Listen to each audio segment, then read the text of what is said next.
Eles na aula, que o Rio Grande do Sul, ele no Brasil hoje representa 70% da produção de arroz do Brasil. Ontem eu comprei 10 quilos no mercado. Não, e eu falei assim, gente, olha só. Sério? É fato que isso vai gerar um buraco, ou a gente vai suprir comprando arroz de outra fonte, ou o preço do arroz dispara, a gente vai... Um problema, óbvio que vai ter uma consequência e tal. Aí a Karina acabou de mandar pra gente assim, Hansen, eu vi uma reportagem ontem avisando que o Brasil vai importar 1 milhão de toneladas de arroz. Fato. Né? Essa parada.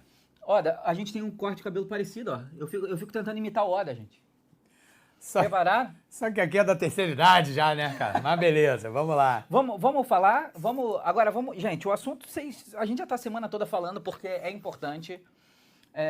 Não sei se vocês sabem, o Oda, ele é, obviamente, da biologia, mas ele é principalmente da área da ecologia, certo, Oda? E o que a gente tá vendo no Rio Grande do Sul agora é, tipo... Absurdo. E realmente, e assim, até fugindo da ecologia, quando eu vi os dados, né, assim, de 700 milímetros em 24 horas, eu falei assim, cara... É inacreditável. Porque Caos, tipo, Petrópolis, que a gente teve aqui, foi 400, 500 milímetros, né? A gente tá falando aí de 60% a mais. É muito gigante, é muito assustador. Não, gente, saiu um dado hoje da Federal do Rio Grande do Sul. Eles têm... Gente, a Universidade Federal do Rio Grande do Sul tem um laboratório que ele é chamado de Laboratório de Estudo de Hidrologia Aplicada, alguma coisa assim, ó. E eles pegam dinâmica da água. E eles estavam medindo hoje que aproximadamente a água que está em cima do Rio Grande do Sul é quase 50% do reservatório de Itaipu. Em volume de água.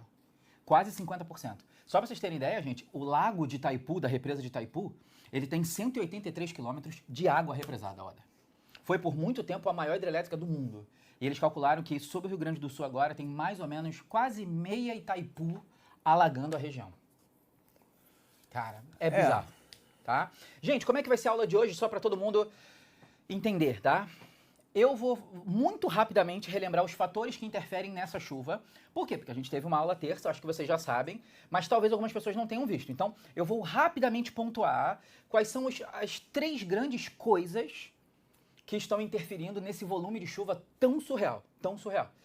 Só que nós temos algumas dúvidas biológicas, para isso o Odinha está aqui, para entender esses processos, os efeitos, as espécies, o que se espera num prognóstico futuro agora, né, o que vai acontecer, e a relação, obviamente, do aquecimento global do ponto de vista do desenvolvimento da vida e das mudanças que o planeta já viu em outros momentos, né, Oda? E o que a gente pode acompanhar. Então eu vou correr com a parte da chuva. Se tiver uma dúvida, vocês me falem rápido, porque eu quero muito ouvir o Oda, tá bom? Então eu vou correr com a minha parte para poder ouvir o Odinha. Todo mundo concorda? Fechou? Vamos lá. Ó... Já tem uma pergunta ali da Isa, olha ali, Oda. Já pra você. Vai montando o quadro e vamos dar uma olhada aqui, ó. Aquecimento global deve ter algo relacionado a isso? Com certeza sim, né, Isa? Já eu até vou explicar mais. E aí até eu acho muito importante só fazer um comentário aqui, gente.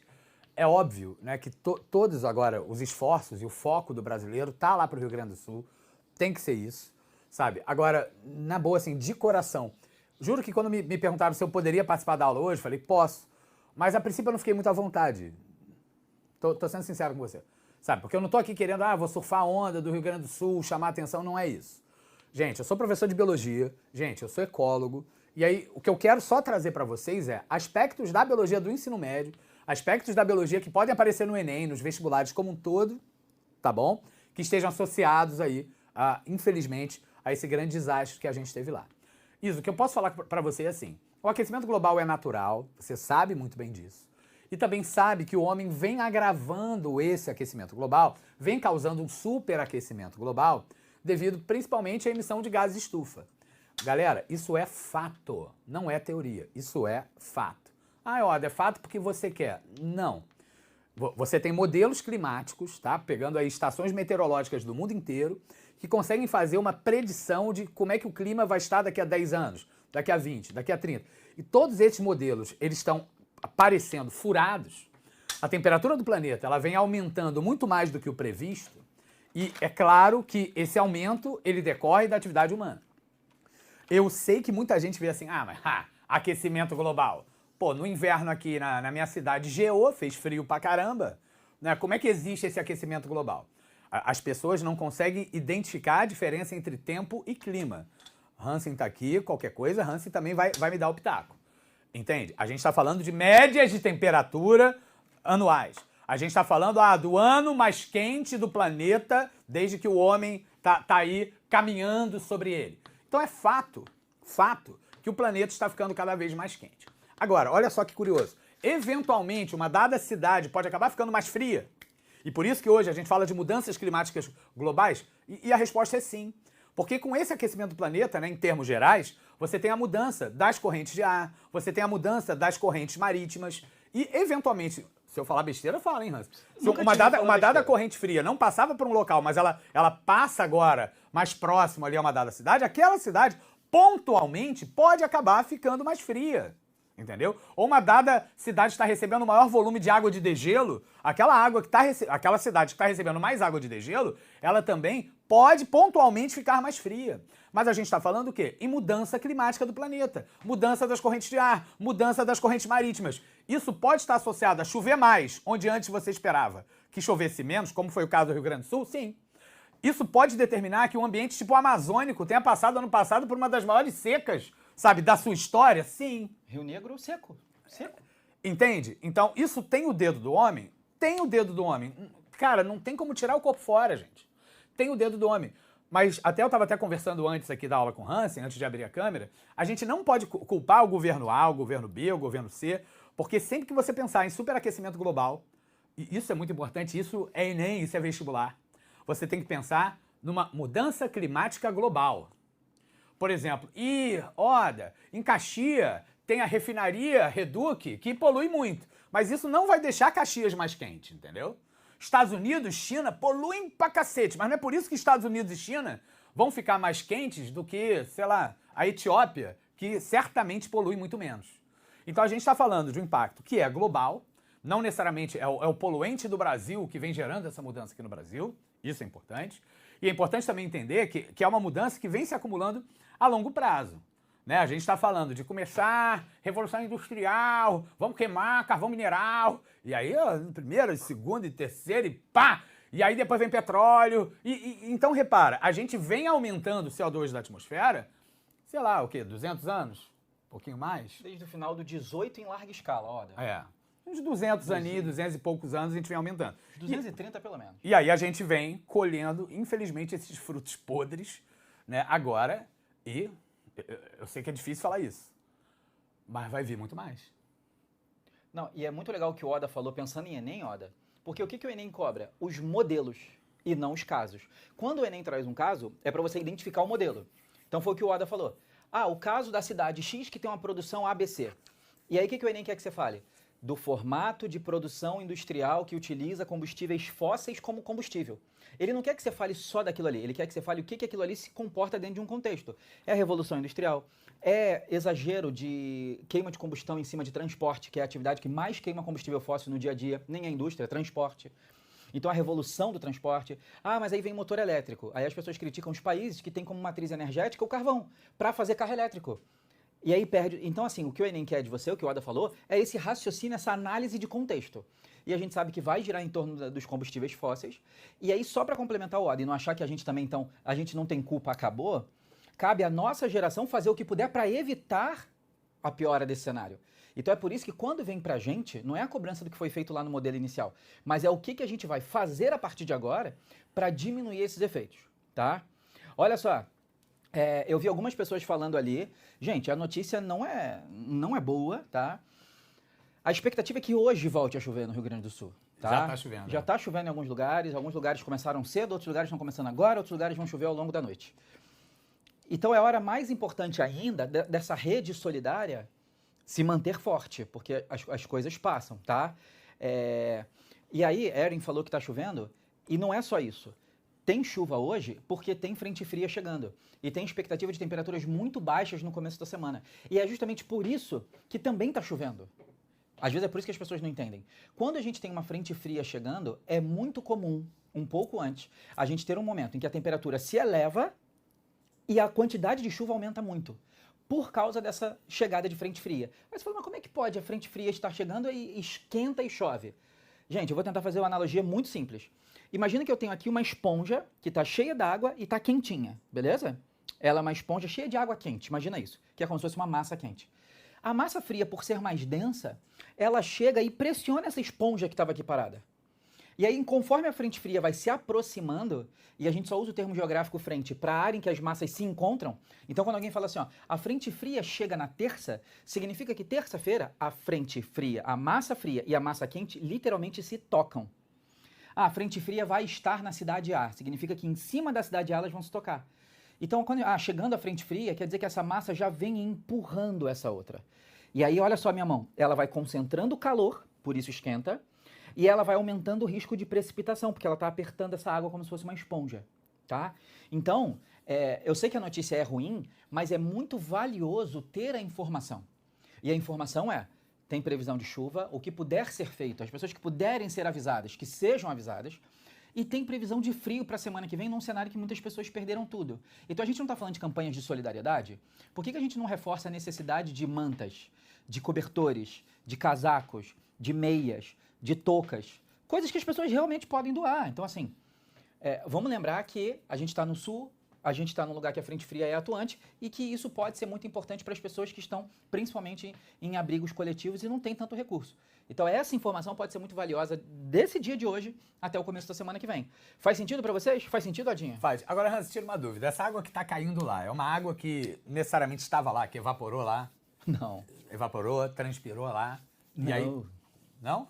De onde que veio essa água? Até porque, vamos lá, o Rio Grande do Sul é mais frio. Se ele fosse chover só o que evapora lá, boa, comparado ao Brasil, boa, choveria muito pouco. Peraí, então deve evaporar onde tem, primeiro, um ambiente que já tem muita água líquida, né, que aí vai evaporar mais, e principalmente se for quente, que quanto mais quente, mais deve estar evaporando. Se for muito úmido, tiver disponibilidade de água e for quente, chora, olha. Onde que tem isso no Brasil, gente? Quente, úmido. Olha ali, olha a Maria Eduarda respondendo em tempo Que recorde. Isso! Boa! Tá? Exatamente, Maria. A Amazônia tem a ver com isso? Tem. Agora, o que eu vou fazer para vocês aproveitarem o Oda ao máximo? Eu vou sintetizar a explicação dos componentes que influenciaram na chuva. E aí, por favor, usem e abusem do Oda, tá? Lembrem que eu dei aula terça-feira, um pouco mais geográfica. Hoje a gente está aqui para aproveitar o Odinha com força para trazer os aspectos biológicos. Eu, inclusive, a gente recebeu uma pergunta no Instagram que eu vou trazer para o Oda, tá? Porque claramente é ele que sabe responder, não eu. Aí eu vou aproveitar o Oda aqui e vou perguntar ao vivo, Paty. Quem sabe faz ao vivo, Paty? Se ele fingir desmaio é porque ele não sabe responder, entendeu? É mentira, a gente combinou antes. Não combinou não. Ó, vambora, tá? Ó, olha o que a Emily falou, Oda. Acabaram de emitir alerta. É isso. Tá? Pesado. Mas vai lá, Hans. Aqui tem muita coisa pra falar. Vai Vambora. lá pra nossa Amazônia. Ó, de forma muito simples, gente. Vamos entender o que está acontecendo? E isso tem muito com o aquecimento global que o Oda trouxe. Vamos combinar uma coisa que não é tema da aula de hoje, até porque a gente leva uma aula, eu levo literalmente uma aula, Oda, para explicar o mecanismo de formação de vento e massa. Porque não é básico, não é simples. Mas tem uma coisa que você pode lembrar. Ventos, ou seja, ares em movimento, eles se deslocam por diferença de pressão. E o que gera diferença de pressão? Diferença de temperatura da superfície. Então, em resumo, se tem vento, é porque a superfície tem diferentes temperaturas. E o que faz um vento ser mais forte? A diferença, presta atenção, não é ser maior ou menor a temperatura. O que faz um vento ser maior é a diferença em graus entre dois espaços. Se eu tiver um espaço a 40 e outro a 38, quase não venta. Porque a diferença entre eles é muito pequena. Se eu tiver menos 10 e menos 8, quase não venta, porque é muito pequena. Se eu tiver menos 10 e 40, aí é loucura. Então é a diferença de temperatura que faz ventar. Beleza? Então, assim, quanto mais a gente tem um aquecimento global, mais a gente tem algumas áreas sobreaquecendo. Essas áreas que sobreaquecem, elas aumentam esse degrau. Quanto mais elas aumentam esse degrau, maior é a intensidade de ventos. Maior a intensidade de ventos. Ó, você viu, ano passado para esse ano, a China, Taiwan, vários lugares com tempestades e tufões. E assim, bizarro foi, sei lá, Arábia Saudita. Tailândia. Choveu gelo na Arábia Saudita essa semana. Choveu gelo na Arábia Saudita essa semana, tá? Bizarro. Vamos lá. Então, vamos resumir isso aqui tudo. Gente, o que acontece hoje no Brasil? O que acontece hoje no Brasil é que nós temos uma enorme bolha muito quente estacionada pegando principalmente sudeste e centro-oeste, tá? Principalmente sudeste e centro-oeste. Muitas pessoas estão falando do estado do Mato Grosso do Sul sofrendo muito com um calor muito forte, mas vamos lá, São Paulo, alguém de São Paulo aí? Quente pra caraca essa semana. Rio, calor pra caraca. Goiás, caraca, muito quente. A gente tá na onda de calor, né? Mais de, acho que 6 ou 8 graus da temperatura média, não tem isso? Sim, tá entre 6 e 8 acima da média. Então, assim, parece que São Paulo bateu um recorde essa semana de temperatura. Parece que São Paulo foi loucura essa semana. E Mato Grosso do Sul parece que está muito, muito forte. O que acontece, Yoda? Essa grande bola de ar quente, a gente está dando o nome dela de obstáculo atmosférico. Vocês vão entender exatamente por quê. Ela é uma bolha de ar, tá? Que na verdade é uma célula de alta pressão. A gente vai explicar isso com calma, tá bom? Não é hoje o dia. Isso aqui é só para você se habituar ao nome. Ela é um grande obstáculo atmosférico. Só para resumir, o que acontece? Dos polos sobem massas polares, massas de ar, grandes volumes de vento, que são ventos frios e úmidos, que sobem do sul. Esses ventos, eles foram barrados por esse obstáculo. E aí você começa a entender o desenho. A primeira grande razão para segurar essa chuva é a chegada de uma frente fria somada a essa bolha de ar que é esse obstáculo atmosférico. Isso aqui já choveria muito. Isso aqui já causa muita chuva. Porém, a gente não pode esquecer que nós temos ali a das plantinhas. Aí, Odinha. Opa, já fiz até um outro esquema aqui para eu falar da importância disso. Uma palavra que parece a junção de outras duas, Oda. Você explica essa? Explico. Até porque pode ser, de fato, a junção de outras duas. Vai. Porque, assim, normalmente, né, quando a gente fala do ciclo da água, né, ciclo biogeoquímico da água, no ciclo hidrológico, pelo menos na biologia, Hansen, a gente vai chamar de evaporação quando um corpo d'água tem ali água líquida passando para água a vapor. Então, quando o rio Amazonas, né, tem água líquida indo para vapor, é evaporação. Quando você tem ali o solo da Amazônia perdendo água para a atmosfera na forma de vapor, você tem evaporação. Agora, quando você tem as plantinhas perdendo água para a atmosfera, principalmente através dos estômatos, né, das suas folhas, aí você tem a transpiração. Então, quando a gente fala que a Amazônia ela tem uma elevada evapotranspiração, a gente está falando que a Amazônia tem a água ali no meio abiótico de forma abundante, nos seus rios, no seu lago, no seu solo, tem muita água líquida que está evaporando, mas principalmente, né, gente, a gente felizmente ainda tem muita floresta de pé, e essa floresta de pé, ela determina também uma gigante, até muito maior do que a evaporação, uma gigante transpiração. Até para ter uma ideia do poder das árvores, gente, dessa transpiração, Hansen, se liga só numa questão que caiu uma vez na UFRJ, eu sei que tem muito aluno que dá uma bugada nessa questão. Então manda. A questão, ela comparava um ambiente tropical com um ambiente temperado. Então dava para ver que aqui a floresta tropical tinha uma densidade de árvores maior aqui do que a floresta temperada. E olha só, Hansen, falava que nos dois locais seria construída aqui uma barragem. Ficou meio zoado o desenho, mas tudo bem. Para fazer uma hidrelétrica. O Hansen já está rindo da minha cara. 2 barragens para fazer uma hidrelétrica. Curiosamente, no ambiente tropical, após a barragem, ficou mais seco. E passou a chover menos. Construíram a barragem e depois da construção da barragem aqui, ó, da represa, do reservatório, passou a chover menos. Enquanto que no ambiente temperado, ficou mais úmido, passou a chover mais. E a questão do FRJ era para você explicar essa diferença. Por que que se nos dois ambientes você construiu reservatórios de mesmo tamanho, se no ambiente tropical ficou mais seco e no ambiente temperado ficou mais... Por que essa diferença? Olha que irado. A diferença é a densidade da vegetação. Aqui, gente, quando você constrói o reservatório, olha o que está acontecendo. A superfície da lâmina d'água está menor do que a superfície de contato das folhas das árvores. Se aqui passa a ter menos superfície para evaporar do que antes era a superfície de transpirar, fica mais seco, tropical. No ambiente temperado, quando você alaga, você passa a ter uma superfície de troca maior do que de folha. E aí fica mais úmido.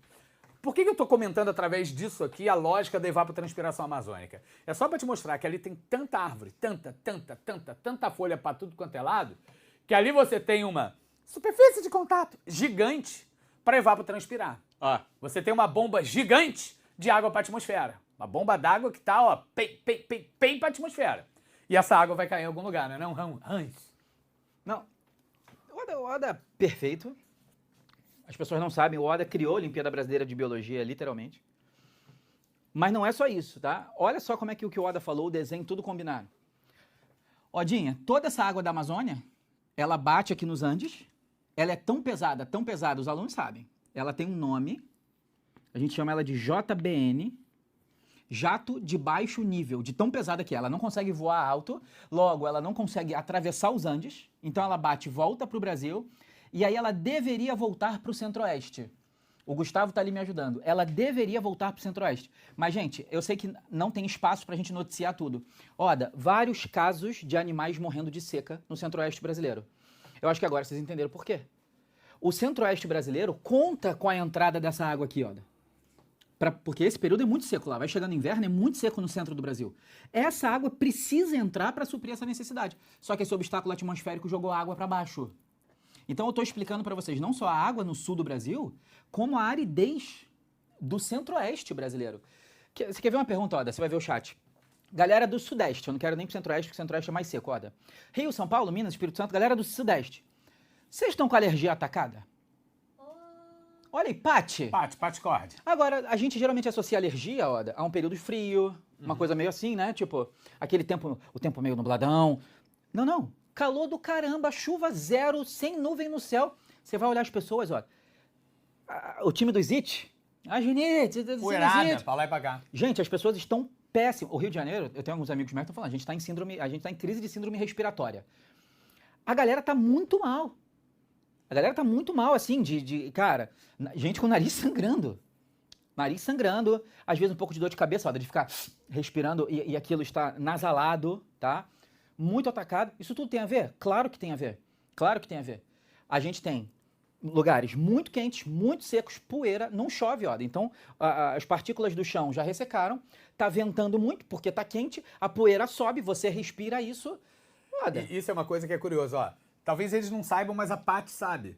Porque assim, quem é de audiovisual, quem curte fotografia, sabe que, cara, fica maravilhoso pra tirar foto depois que chove.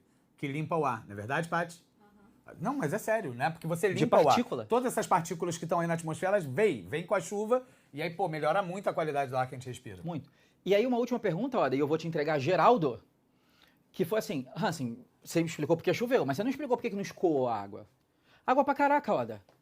Por que... Não, eu entendo, Hansen, eu entendo. Caiu muita chuva, Odinha, choveu pra caramba, aconteceu aquela tragédia. Mas, cara, parou de chover, Oda, tá voltando hoje. O Guaíba baixou razoavelmente esses últimos 2 dias. O que tá acontecendo? Gente, o que tá acontecendo é que o relevo do lugar, o relevo do Rio Grande do Sul não favorece. Ele não favorece. E aí ele criou quase uma represa natural. Aquilo que o Oda desenhou ali, gente, assim, a gente obviamente não combinou, mas o que o Oda desenhou foi quase isso que aconteceu, só que de maneira natural. Eu vou explicar pra vocês de forma muito simples, tá? Muito simples. Imagina o seguinte, imagina que você tem um estado que parte de umas formações mais planáuticas, tá? Só para dar uma altitude para vocês, se a gente vai falando de Caxias do Sul, quem conhece aí o sul do Brasil, Caxias do Sul tá a 1.500 metros de altitude, olha. Já é bem razoável, tá? No meio disso aqui tá Gramado e Canela, 850 metros de altitude. Porto Alegre, olha, tá a 10 metros de altitude. Porto Alegre é no nível do mar, gente. Sabe o aeroporto? Vocês leram que o aeroporto de Porto Alegre tá fechado até o final de maio? Tá fechado até o final de maio, não tem voo. Não tem. Aí você, nossa, Hansen, eu li isso, que doideira, né? Porque assim, até o final de maio, gente, não sei se você sabe, o aeroporto de Porto Alegre é mais baixo que a cidade. O aeroporto de Porto Alegre é 0, alguma coisa do nível do mar, Oda. Não só o aeroporto, mas o bairro do aeroporto. Assim como o bairro da Arena do Grêmio, ali a região de Humaitá, etc. Esses lugares em Porto Alegre, Oda, eles estão a 0, alguma coisa do nível do mar. Oda, aquilo ali só vai descer quando todo o sistema em volta conseguir escoar. E aí, gente, só para você ter ideia, a gente chega aqui a Porto Alegre, ó, Poa, Porto Alegre, aí a gente tem a primeira formação, que é o Lago Guaíba, depois a gente tem uma enorme formação que vai até o sul do Brasil. O Oda conhece muito bem a região. De quem eu tô falando, Odinha? Olha aqui. De onde? Aqui, ó, Guaíba, aqui, Lagoa dos Patos. E aí sim, gente, a Lagoa dos Patos, ela deságua no Oceano Atlântico. Mas por que tu falou que eu conheço bem? Porque você conhece tudo, olha. Eu tô tentando entender aqui por quê. Até hoje... Lagoa dos Patos eu nunca fui, não, cara. Duvido. Até hoje eu nunca vi algo que o Oda não soubesse. Não, nunca fui. Oceano Atlântico. Oda, posso terminar o drama aqui? Pode. Só pra gente entender, gente. Até uma pergunta, alguém fez uma pergunta muito boa. Hansen, a gente poderia prever isso tudo? Tudo junto, não. Porque, assim, existe uma conjunção, Oda, estatisticamente bizarra, que é o seguinte. Poderia ter chovido isso tudo e o sistema poderia estar normal. Mas, paralelo a isso tudo, gente, a gente teve uma formação ciclônica no sul do Brasil, que gerou uma tempestade fortíssima em cima do oceano. Por isso pouca gente falou. Só que essa tempestade em cima do oceano, ela aumentou em quase 2 metros o nível do mar. Então, quando a água tentou desaguar, Oda, e sair lá pelo sul do estado, Pelotas, etc., ela bateu numa parede de mar. E aí ela ficou represada. E aí ela voltou represando tudo. E aí a gente tem essa situação agora. Por isso tão difícil baixar. Porque o próprio mar está alto. Tá bom, gente? Acho que isso explica muita coisa. Aí tem uma pergunta ali do Oda, da Mila, que acho que tem tudo a ver com o Oda, que é sobre risco de doenças, né, Oda? Porque eu acho que o impacto da enchente ele é muito visual e ele é terrível, né, gente? A enchente é terrível por si. Só que assim, a enchente vai passar, a água vai descer, as pessoas vão ter pelo menos a liberdade de reconstruir, porque hoje as pessoas não têm nem a liberdade de reconstruir, ó, as pessoas só estão se abrigando. Só que, gente, a partir de agora fica um alerta em vários pontos, certo, Odinha? Odinha, eu tenho uma pergunta do Instagram que eu falei que tenho pra você. Eu tenho... Você pode falar... Posso ir pra doença primeiro. Isso que eu ia falar. Você pode ir pra doença. Vamos pra doença. Vamos pra doença? Boa. Então, ó, sai da frente Vamos pra galera sair da tirar o frente. print. Olha o print. Quem quiser printar isso aí. Vral! E aí, deixa eu passar rapidinho pelas doenças. Como a gente falou, a ideia aqui é, a gente bater um papo, é fazer um fofoquinha, mas também mostrar conteúdos que podem aparecer no Enem e no vestibular. E aí, eu vou começar falando, na verdade, com 2 preocupações, de fato, que eu tenho agora, assim, nesse momento, né? O professor de biologia, ele está preocupado com o quê? Primeiro, eu estou preocupado com uma coisa que eu não vi ninguém falar ainda. Na boa mesmo. Eu entendo, gente, e por favor, não me critique, não me cancele. Eu entendo. Mas o Oda também está preocupado com animais silvestres.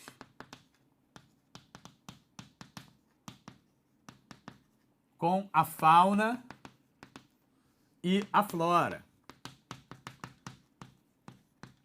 Por favor, não me critique. Eu sei, gente, eu sei que a gente tem ali um desastre humanitário. Que a gente está preocupado primeiramente em salvar as pessoas que estão ali. Né? E que, como o Hansen falou, cara, daqui a pouco vão estar com frio, fome, não tem água para beber, etc. Mas eu acho que vale a pena. E, de novo, eu sou um professor de biologia. Eu estou falando aqui também de aspectos que podem aparecer na prova. Mas sim, me preocupa, me desculpa, tá? Mas como biólogo, me preocupa pensar nas espécies endêmicas. Você sabe o que é espécie endêmica? Sabe? Espécie endêmica é uma espécie que só existe lá. Só existe lá. Há uma estimativa, gente, de que 40% da fauna dos pampas é endêmica. Ah, fala aí uma espécie endêmica. Tem uma espécie de beija-flor que é endêmica dos pampas. Tem o sapinho de barriga vermelha, que é endêmico dos pampas. Tem o tucutuco, que é um roedorzinho, que é endêmico dos pampas.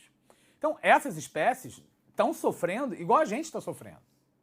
Tá? Óbvio que, assim, eu também, juro, mesmo sendo biólogo, me preocupo mais com uma pessoa que está sofrendo ali, né? Do que, mas coitada, o tucutuco, que é um roedor que só tem ali. Mas, assim, eu não tenho que me preocupar, sabe, só com uma coisa. Eu me permito também me preocupar com as espécies que só vivem ali.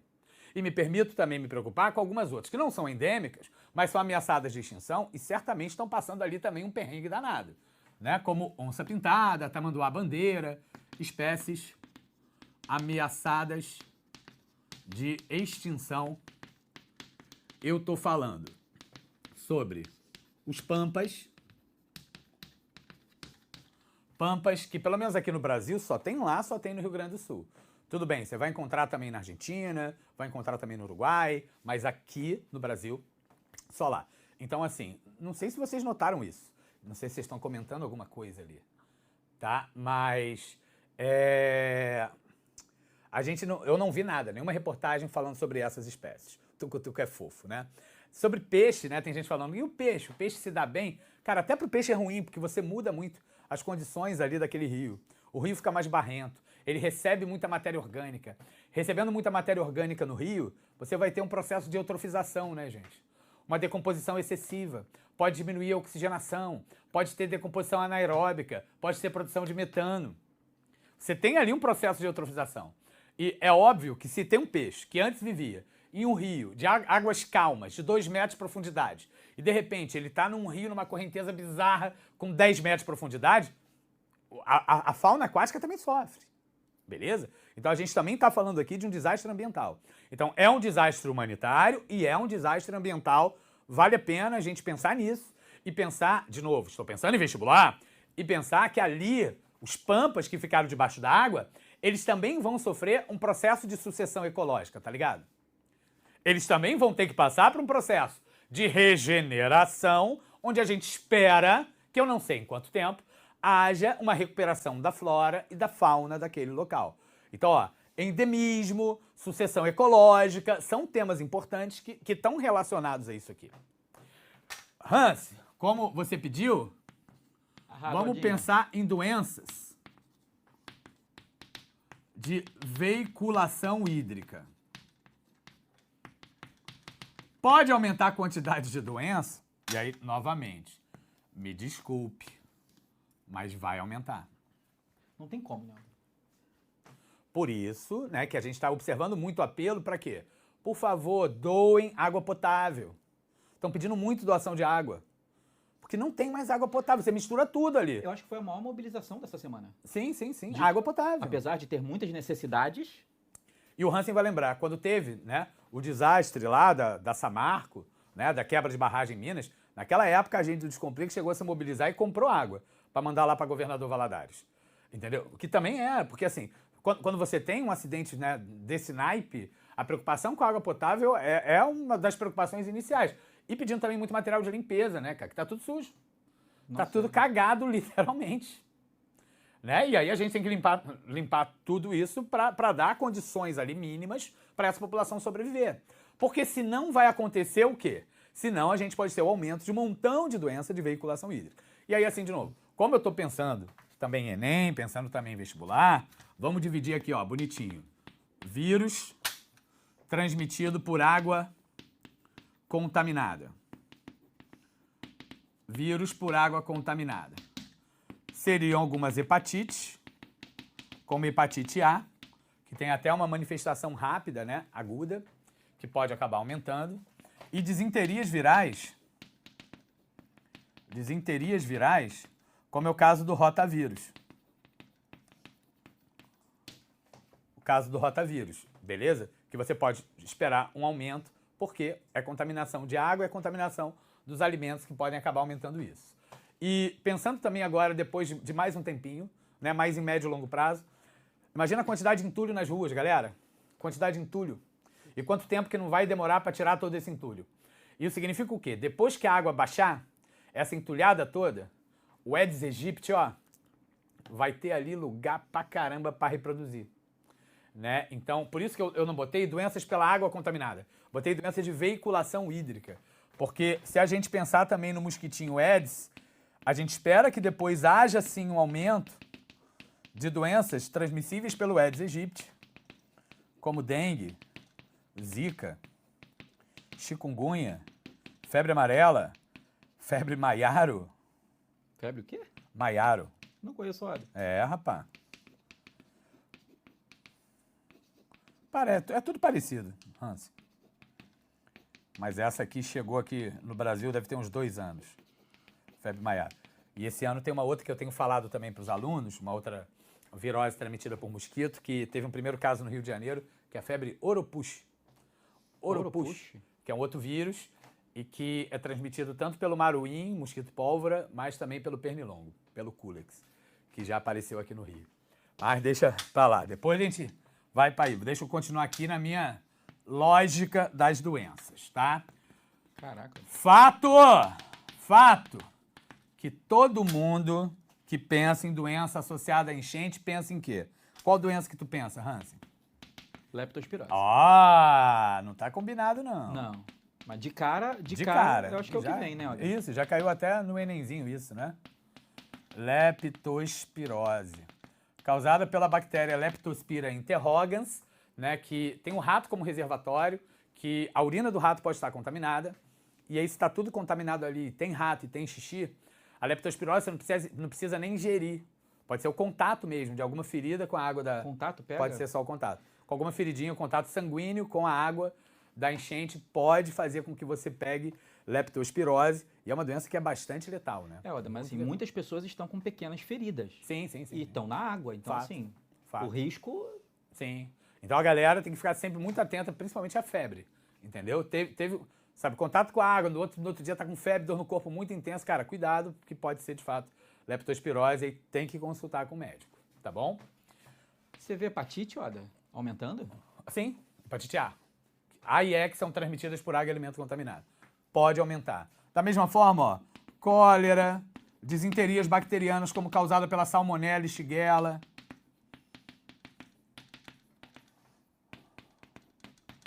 Falando de bactéria, você acha que tétano também, por causa de feridas e, enfim... Pode ser, pode ser. Mas aí tipo, a gente não vai associar muito a veiculação hídrica, né? Mas aí seria o corte. A destruição. Isso, a destruição. Salmonela, shigella, febre tifoide. Isso tudo cai, né, Oda? Sim. Pensando em Enem? Sim. Se for pensar em protozoário, ameba, giardia.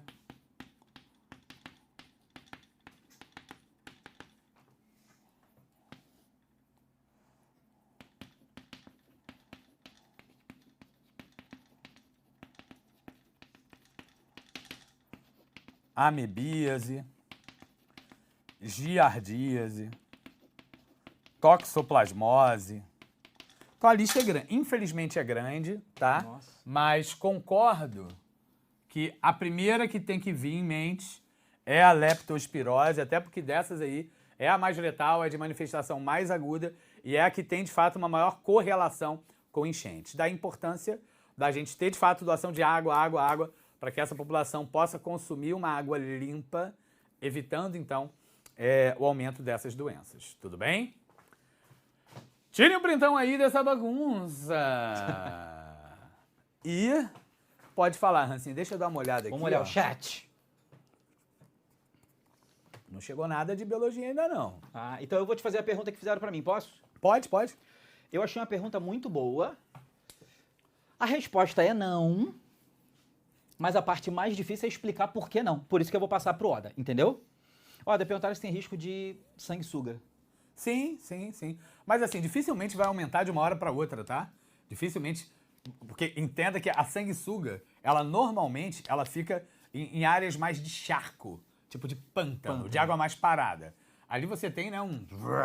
O que você faz é mundão de deslocar água. essa sanguessuga para outros lugares, né? Até tem. Mas assim, sanguessuga é dos menores problemas. É dos mais tranquilos. É, Desses aqui, sim, né?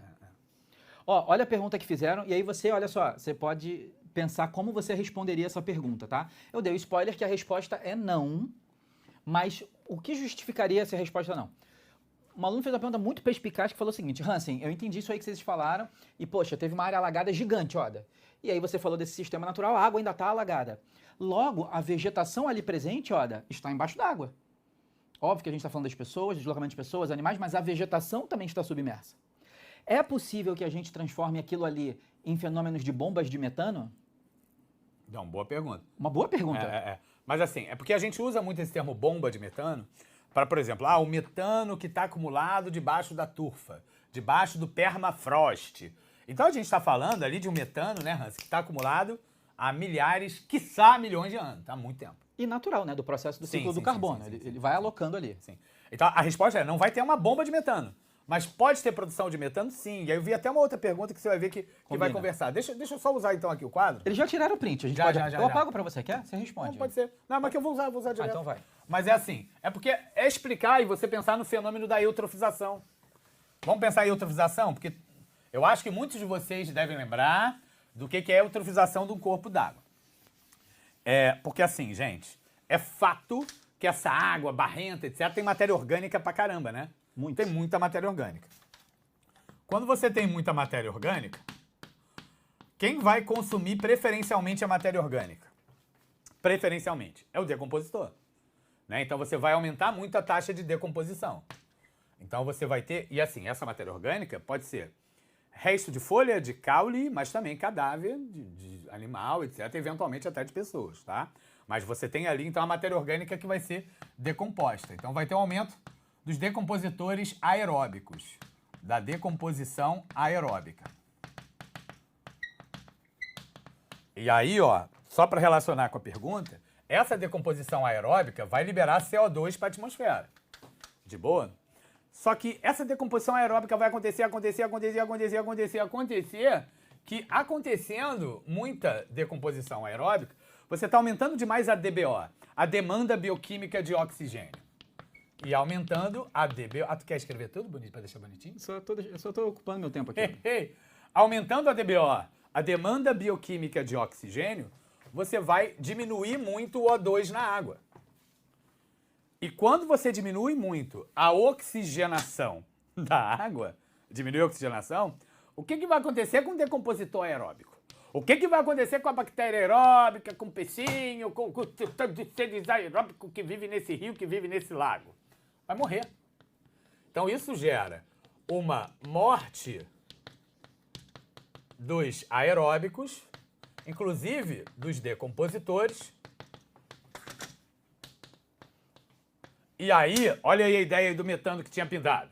Quando morrem os seres aeróbicos, você abre espaço e assim, é fato que vai ocorrer no corpo d'água, é fato que vai ocorrer, pô, já tem uma galera onde a água baixou, aquele lamaçal, ali, sabe?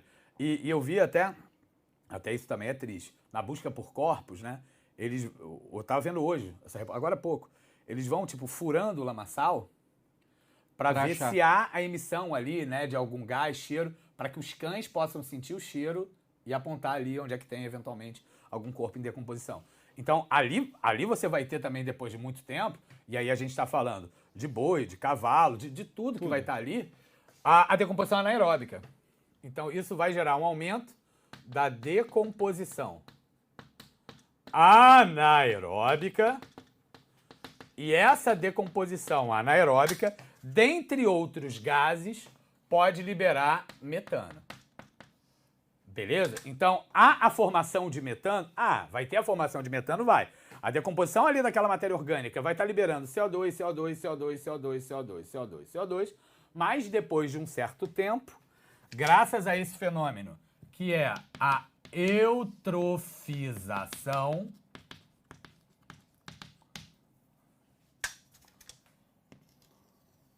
o metano também será liberado, beleza?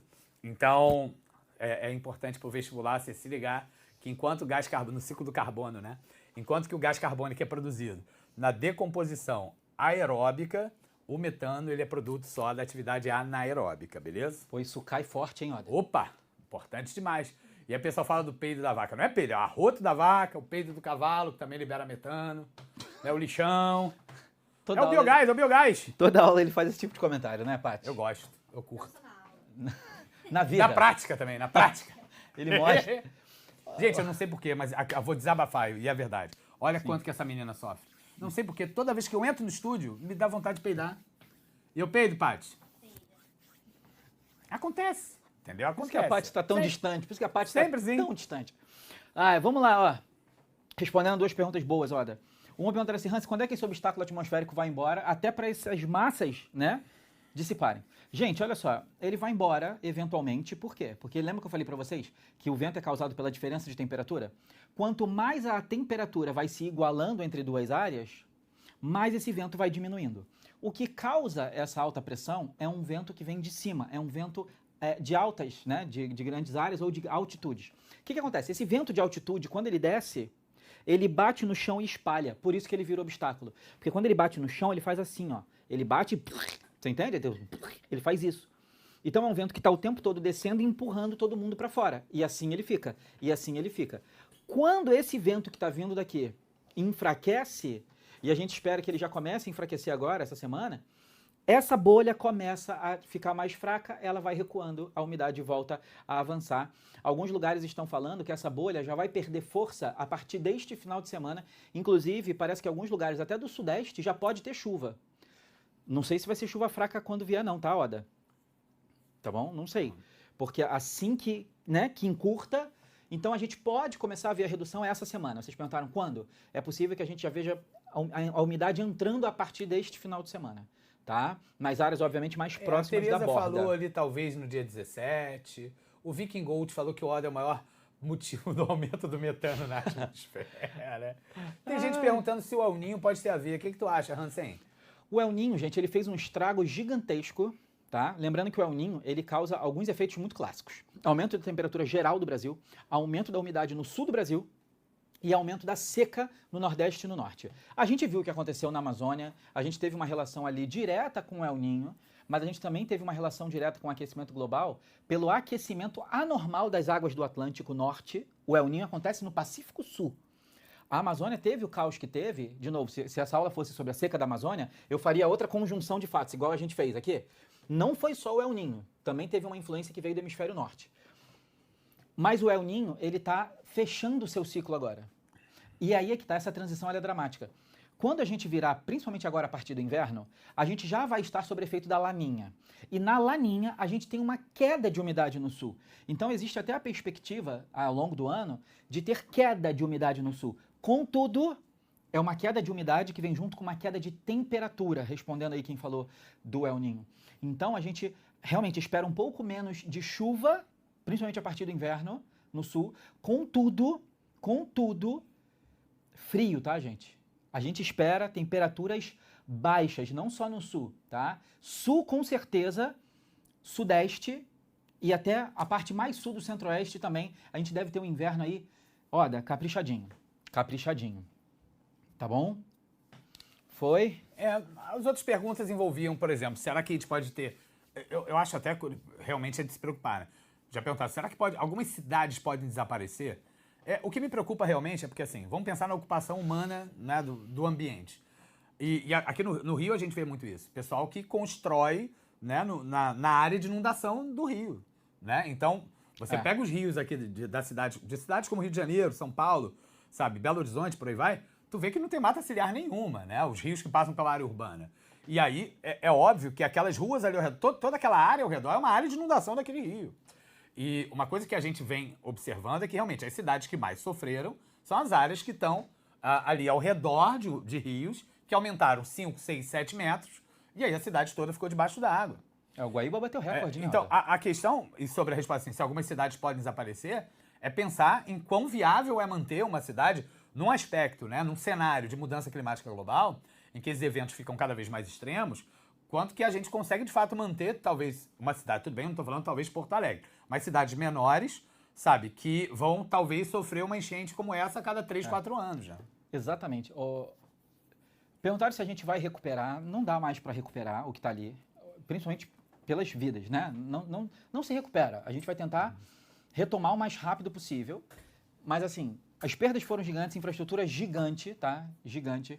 A gente viu hoje, inclusive a destruição de algumas infraestruturas que estavam atrapalhando, por exemplo, a chegada de resgate. Eu acho essa uma decisão importante. A gente tem uma infraestrutura que custa dinheiro para a cidade, mas essa infraestrutura, graças à cheia, ela estava impedindo a passagem de barco. Era um viaduto. Quebra o viaduto, gente. Tem gente do outro lado precisando de socorro. Então, quebra-se o viaduto e vai lá resgatar as pessoas. É isso. É isso, tá? Mas depois a gente tem todo esse processo de reconstrução. Só que Porto Alegre tem um pouco mais de estrutura, Algumas cidades do Sul, e vamos lembrar, gente, das 497 cidades do Rio Grande do Sul, 395 foram afetadas, Dessas 395, pensa que 0,5% delas daria quanto? Vamos pensar em 400. 0,5% dá quantas cidades? 20. Imagina se 0,5% for de baixíssima infraestrutura, e aí é que estava a reportagem, e de recorrência de fenômenos de chuva. Gente, eu estava lendo ali que tem pelo menos 3 cidades no sul, que especialistas já estão recomendando o total abandono da cidade. Porque o tempo versus custo de reconstruir essa cidade é muito maior do que alocar as pessoas da cidade em outra cidade.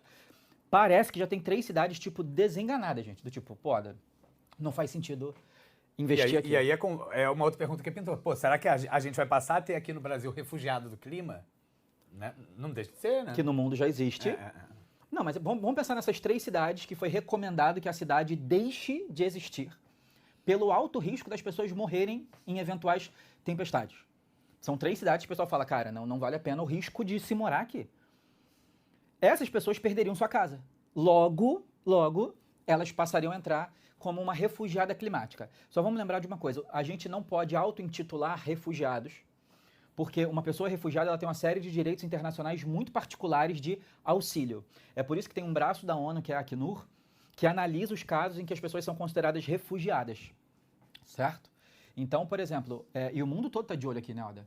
Então, pode ter certeza que essas pessoas, elas vão receber auxílio, talvez até internacional, Oda, porque quando você fecha uma cidade, não tem o que fazer, tá? Tereza, assim, eu não vejo outro lugar no Brasil para isso acontecer hoje, tá, Tereza? Então, assim, realmente hoje seriam mais essas cidades do Sul. Tá falando de evitar, de combater, será? E aí é uma pergunta mesmo, que eu não sei. Será, Hansen, que pode ter algum esquema tipo Amsterdã, né? Tipo Holanda, de bombeamento de água, que tem essa história, né? Países Baixos, né? Justamente porque eram áreas altamente alagáveis. Exatamente. E eles têm sistemas, né, de comportas, bombeamento de água para evitar enchente. Será que dá para fazer alguma coisa? Que são os assim? Netherlands, né? As terras baixas. Isso. Então, dá. No Brasil, a gente tem a opção, inclusive, de transposições, Oda. Você faz obras que cortam esses corpos hídricos e criam novas áreas de deságue no mar. É possível, a gente deveríamos fazer, leva tempo, leva custo, e aí é que entra o drama do Rio Grande do Sul. Porque o custo como o Oda falou, o custo de reconstruir o básico, Oda, é muito grande para a gente ter que fazer essas obras extras, embora elas sejam necessárias. A gente está falando de muito recurso, tá, gente? Só que, Oda, aí perguntaram assim, uma vez perguntaram ali também, será que isso vai mudar o perfil do brasileiro daqui para frente? Pensando em meio ambiente? Gente, olha só, ano que vem vai ter a maior conferência ambiental, toda nova conferência é a maior conferência ambiental. Mas vai ser no Belém, vai ser em Belém do Pará, vai ser a primeira conferência na Amazônia, o Brasil está muito orgulhoso de sediar essa COP30. O Brasil está muito orgulhoso, a pauta do clima vai estar muito forte no Brasil, e depois disso a necessidade de se discutir vai ser ainda maior. Hansen, você acha que isso vai ser efetivo? Não, se a população não votar em quem tiver preocupação ambiental. Infelizmente, olha, vamos lá. O que as pessoas mais estudam? O que cai no Enem. Aqui a gente está sendo tudo o mais sincero possível. Hansen, quais são os assuntos que a gente mais fala? O que mais cai no Enem. O que não cai no Enem, a gente não vai falar aqui ao longo do ano, porque a gente tem um objetivo claro de fazer você passar no Enem.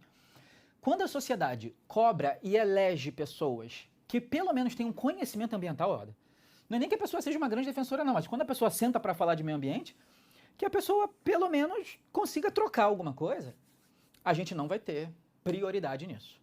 Tá? E aí não é errado o que eu vou falar não, Oda. Estatisticamente, gente, para a população brasileira, a maior preocupação político-social é violência urbana, estatisticamente, Oda. Então, assim, e não tem como fugir, gente. Áreas de violência são terríveis mesmo, tá? É porque a gente tem mais de um problema.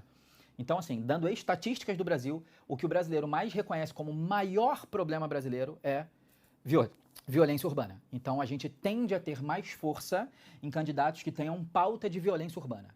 Tá? Mas, enfim, é só porque o Brasil não é para principiante, ó. Então, se não tivesse a questão ambiental, ainda tem questões sociais.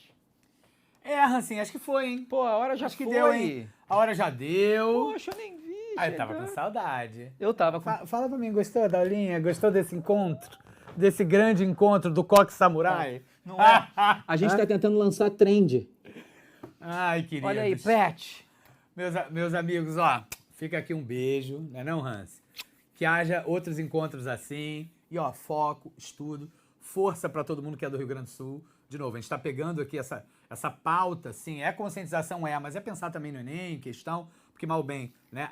Esse é o nosso objetivo, mas força demais para todos vocês. A gente é brasileiro, a gente não desiste nunca, a gente vai sair dessa. Vai.